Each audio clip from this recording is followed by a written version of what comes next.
Chapter 27. The Legacy of Dr. Fell. After Nancy finished ripping herself free from the thin white strands, she quickly helped the others down until all 4 former prisoners of Dr. Fell had their feet on solid ground once more. The large doorway through which they had seen Dr. Fell enter and exit in the past was not to be found, so Gale led the others up the stairway of death into the smoking ruins of what had once been the large, empty brick house at the end of Hardscrabble Street. "Gale! Jerry!" Stephanie Bloom raced over and wrapped her children in a mammoth hug. "Thank God you're okay!" "What in blazes just happened?"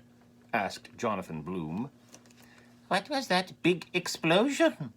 asked PTA co-president Martha Doomberg as she and a number of other neighborhood parents approached. "Why is everybody standing around holding kitchen tools?" asked Veronica Plegstein. "Where did you 4 come from?" asked Abner Fallowmold. "What is old lady Witherton doing here?" asked Sandy Gallowsby. "Was she bothered?" asked a slightly worried Horace Macabrador. "Where is Dr. Fell?" The adults all turned as one to look at little Ethel Puster, who stepped forward and repeated her question. "Where is Dr. Fell?" "Dr. Fell is gone," answered old lady Witherton, "and good riddance to him." Everyone opened their mouths to automatically defend Dr. Fell, but found themselves suddenly seeing him in a new way. "I always felt rushed during his appointments," muttered PTA co-president Candace Gloomfellow. "I don't recall ever seeing his physician's license," said Lars Ooswald. "What was with those pictures of cats?" asked Sharon Rottingsley. Everyone nodded and agreed with her on that point. And so the people of Hardscrabble Street, as well as all those on nearby Vexington Avenue, Von Burden Lane, and nearly all on Turnabout Road, old lady Witherton could not be bothered, quietly made their way back to their homes, walking down streets whose streetlights seemed to burn just a little brighter than before. For her part, old lady Witherton knelt down before Gale and Jerry and Nancy, grimacing slightly as her arthritis kicked in, and clasped her hands in front of her in thanks. "You saved my life," she said. "Oh, what's left of it. Thank you, you dear, sweet dovelings." The children smiled. "Nancy? Nancy!" Nancy looked up to find her mother rushing over to her. She stopped a good foot or 2 away, suddenly feeling awkward with everyone watching. Nancy smiled, closed the distance, and gave her mother a big hug. "I love you, Mom," she said. Cecilia Pink Blossom blushed, then wrapped her arms around her daughter. "I love you too," she said. "Honey, do you have any idea why I'm carrying the turkey baster?" And so life slowly returned to normal, or at least it found a new normal. The whirlwind of life under the sway of Dr. Fell was over, but the damage done lived on. Leonid Hazardfall hit puberty at a surprisingly young age and developed into a star middle school and high school athlete who seemed, physically at least, to be years ahead of his peers. Other children at McKinley Grant Fillmore Elementary School, as well as those at Lincoln Adams Coolidge Elementary School, Washington Madison Hoover Elementary School, and Ford Garfield Taft Elementary School, also found themselves rushing through childhood perhaps a little faster than they would have liked. And every boy in the entire 6th grade of Southeast Northwestern Academy had to be taught how to shave. Those were only the more obvious, physical manifestations. As old lady Witherton had warned, a number of parents found themselves second-guessing their decisions, or those of their spouses, during this time, and during the time of Dr. Fell. And sadly, the bonds within more than a few families were tested. But the more horrific examples of devastation left in the wake of Dr. Fell, described by old Lady Witherton, failed to appear. Perhaps because, at the end, he had not left on his own terms. Or perhaps the people living in the shadow of Killimore Hill had simply gotten lucky. His play structure, of course, was torn down right away, with children and parents working together to disassemble the devious death trap. In less than a week, all that remained at the end of Hardscrabble Street was the burned-out husk of the old house. Even the immense basement had disappeared. There was nothing strange or sinister or remotely magical left behind, just an empty, vacant lot.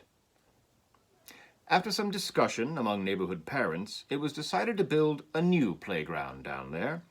Money was raised, a contractor was hired, ground was broken, and the new playground became the envy of the area. It had a climbing wall, swings, slides, and a big space ball built of rope. A bunch of things for kids to climb on or over or under. It also had a very soft, sandy play surface. It did not have a pirate ship, or a moat, or a tower, or a dungeon, or a spaceship, or the pyramids of Giza, or a life-size dollhouse, or ancient ruins, or a circus tent, or a zip line dangling hundreds of feet above the earth. And that was fine. One day, a few weeks or months later, three friends sat on the bank of the tiny trickle of a stream that snaked behind Hardscrabble Street, lost in their thoughts and memories.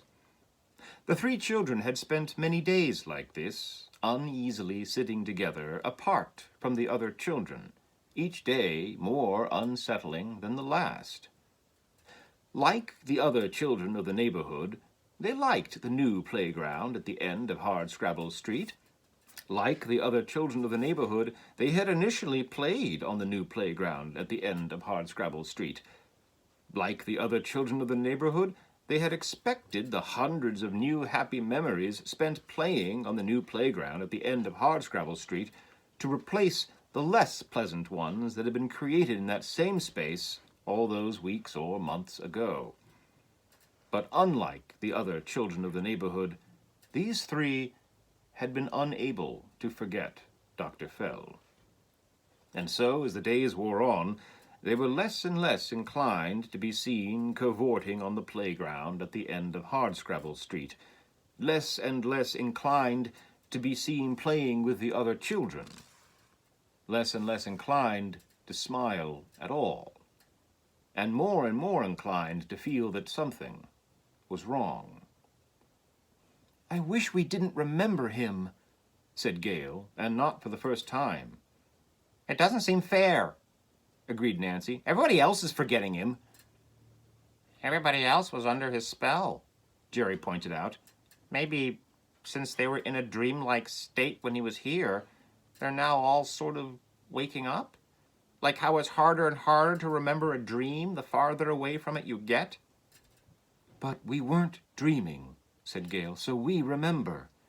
"Right," agreed Jerry. "We were wide awake." They sat a moment longer as a small leaf floated down the trickle of a stream in front of them.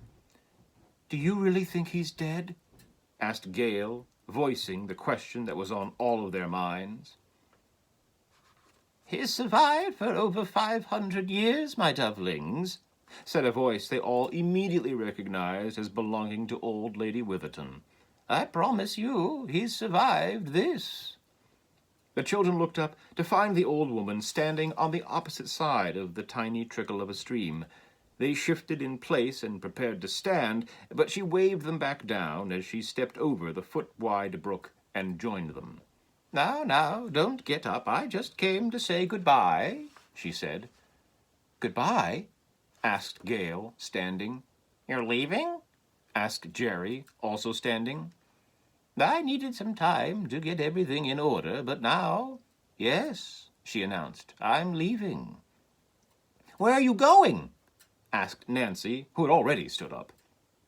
Old Lady Witherton took a deep breath and looked up at the cloudless sky. Out there, she said. You're going into space? Asked Jerry. Oh, no, dear. I'm sorry, I was being dramatic. What I mean to say is, please don't say that, asked Gale. Old Lady Witherton stopped, then nodded understandingly. What I should have said is that I don't exactly know where I'm going. I just know it's time to go. The children frowned and kicked absently in the dirt. You're going after him, aren't you? Asked Gale at last. Oh, my sweet Dovlings, you mustn't worry about such things. You have years and years and years of life ahead of you. Don't waste it worrying about him. But he could come back, cried Nancy. Oh, not here, dear, Old Lady Witherton assured her. He never returns, only arrives.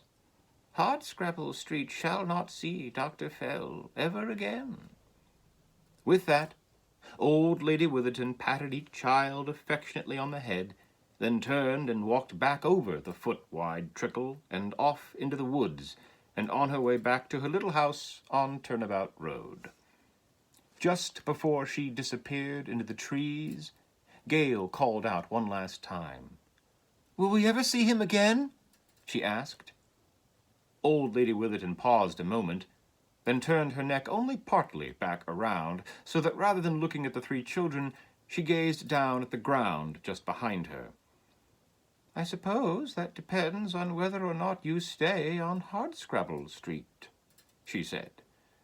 Then she melted into the trees. On the darkest of nights, in the darkest of back alleys, in an especially dark city, there appeared a vast darkness. The darkness was followed by a roar. The roar was followed by a bright yellow-purple light. The bright light was followed by a grunt. The grunt was followed by a thud. Then the bright yellow-purple light disappeared. As the light retreated, a man remained behind, lying face down in a small puddle. The man turned his head to the side to clear his nose and mouth from the murky water and breathed in, then out, then in again. He then pulled his arms up, placed his palms square in the muck, and pushed himself to his hands and knees. A few seconds passed as the man struggled to regain his breath.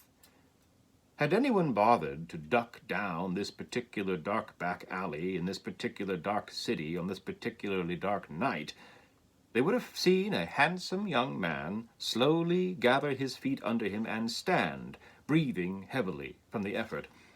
They would have seen this handsome young man wipe his dirty hands on his blacker-than-black suit pants, and they would have seen this handsome young man carefully bend over and pick up a purple top hat.